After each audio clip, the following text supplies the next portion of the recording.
বানু জুলেখা ও তার সঙ্গী সাথীগণ প্রবেশের অনুমতি চাইছে। ইউসুফ নবীর সুঘ্রাণ পাচ্ছি। আশা করেছিলাম খোদাবন্দের নবীর উপস্থিতিতে নিজেকে ধন্য করব। তুমি সেই জুলেখা?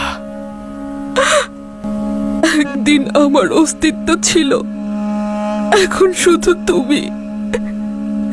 এর মধ্যে জুলেখা নেই। জিজ্ঞেস করবে না আমার সব ধন সম্পত্তি কোথায়? জানি আমি, সবকিছু ইউসুফের জন্য ব্যয় করে দিয়েছ। জিজ্ঞেস করবে না আমার সকল প্রভাব প্রতিপত্তি কোথায়?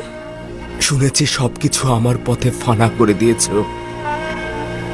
জিজ্ঞেস করবে না আমার সকল সৌন্দর্য ও লাবণ্য কোথায় বিলীন হয়ে গেল? ইশকের দর্দ জানকে জ্বালিয়ে পুড়িয়ে ছারখার করে দেয়।